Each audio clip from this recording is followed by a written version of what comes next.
Mrs. Latibodier, under this tax cheat hotline program, how do you guarantee that some of the calls are not grudge calls? Because these things do happen in our society. We receive all calls, right? And they are processed through intelligence gathering and investigation. So because we want to secure the caller, we will accept all calls. But it is during the processing that we will sift out the good and meaningful call from those that are malicious. And therefore, the public is protected. There will be a thorough investigation by our investigating officers, and having investigated that referral, it will go on to say if this is a good investigation, the person being investigated will be invited into the tax department by these investigators to say their side of the story, to tell their side of the story. The public will be kept abreast of the outcome, as we will give quarterly reports of how many calls were received, and having processed how many calls resulted in genuine non-compliant taxpayers, and how much eventually is reaped from these calls. Mrs. Latibodier, will members of the public get updates on the success rate of this new program? And I'm alluding to the tax cheat hotline program. You will be able to get that information. As a matter of fact, I think that it will be recommended that these quarterly reports be published on the Ministry of Finance website for the public to be able to view the process and to assist us in further improving that customer focus centric approach to broadening the tax base. Finance Minister Audley Shaw alluded to the positive impact of the widening of the tax net not only on the government's coffers but on all taxpayers as well, who could benefit from a lower tax burden. I asked Mrs. Latibodier in what possible time frame would this become reality. She was cautious in her response. The Minister of Finance alluded to this in his last budget speech. It's a journey that has begun in the reduction of the stamp duty and transfer tax rate, the motor vehicle. The other major tax types he has also spoken about, that as soon as the gap, that tax gap can be filled through broadening the tax base, then he would be prepared to be engaged with the public to start to move more in that direction for GCT, for PAYE and corporation taxes. I could not say definitively when this will start, because it will depend on how the revenue growth comes about by the broadening of the base. Mrs. Latibodier, I gather that PAYE persons should also file income tax under certain circumstances. Outline some of these circumstances and the benefits that could accrue to them. Under the Income Tax Act, all persons are required to file returns, and also the only exception are those persons under the pay-as-you-earn system. However, we are moving to a more risk-based approach to tax collections. And therefore, we have done surveys and studies which shows that, as you said, persons who are on the PAYE system with additional income are not filing returns. And therefore, because they are paying PAYE, even if they have other practices, if they have other jobs, they don't pay. They don't, because they don't file return. And hence, we are moving to that system as seen in the United States for every single person, company, self-employed, employed, or otherwise, to file tax returns. It's a process that we are going through. However, we have to tailor-made this process to suit our capability, our capacity. And therefore, we're going to roll it out in a phased basis over a 3 to 4 years period that will fit in line with our new computerized system, so it is manageable. So we have begun the process of this mandatory filing. And the reason we are not picking on professionals, why we have suggested professionals for 2 reasons. Having done our risk approach, we realize that professional and self-employed persons are the most at risk.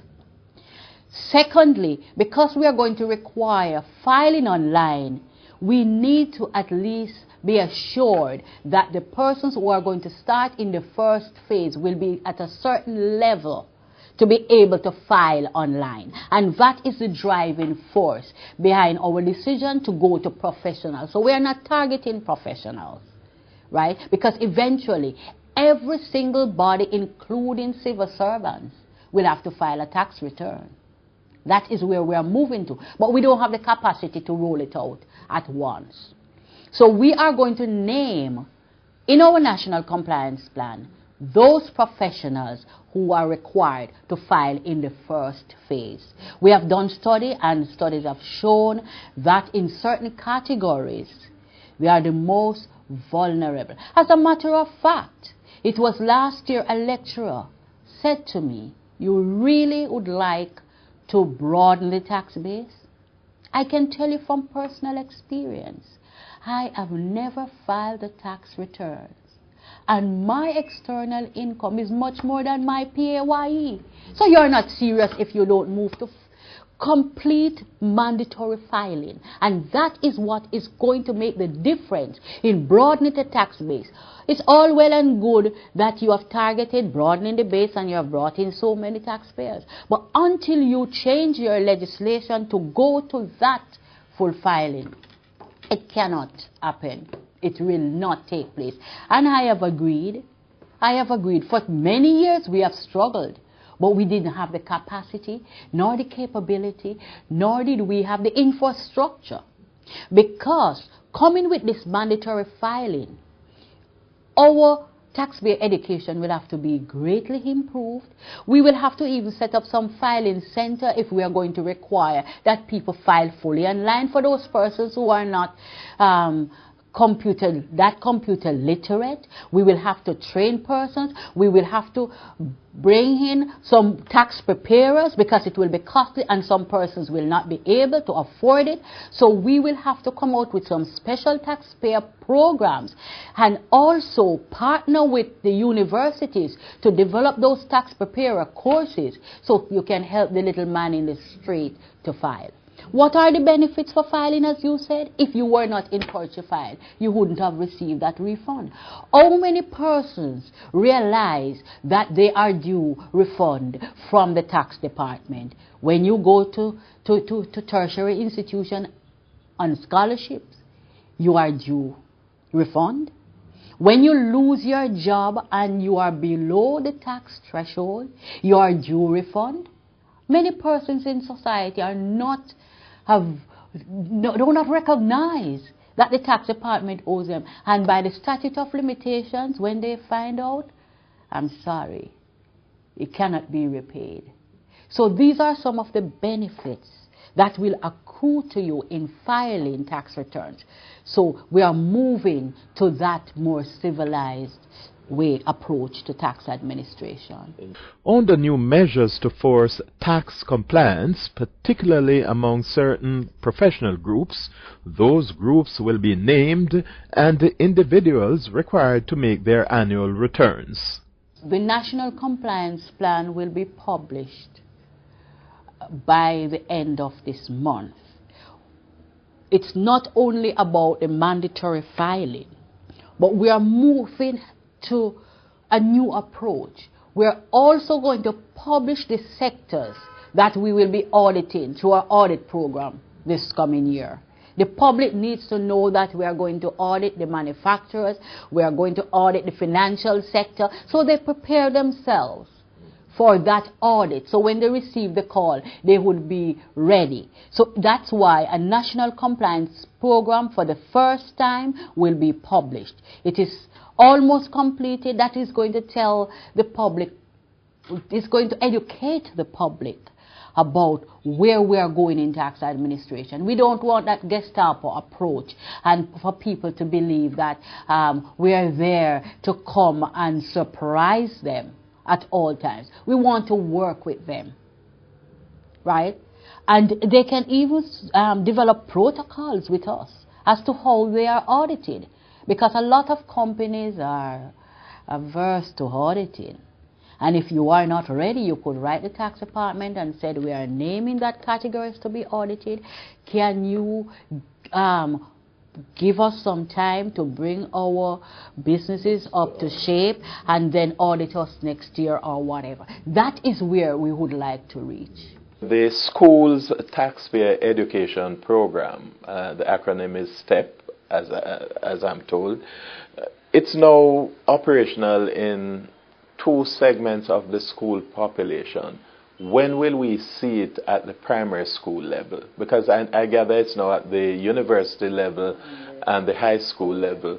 When can we see this program being unleashed on the primary school population, so that people, children become culturalized into this thing from an early stage? It is in the high schools and the universities. Our plan for this year in our compliance program is to roll it out at the primary school level.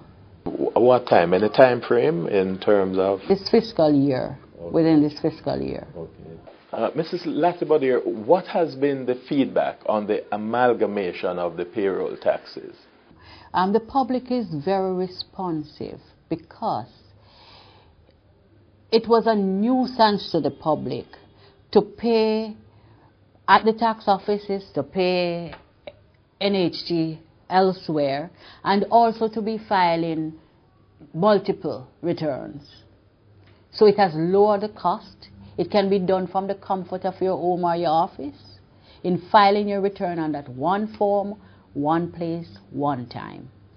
We are moving to roll out over the next within this fiscal year, by the end of this fiscal year, to roll out the annual filing of these payroll taxes to further reduce cost to the public. That's your wealth for this week. We trust you found our 2-part interview with the Commissioner General Tax Administration, Mrs. Verily Latibodier, useful. I'm Owen James.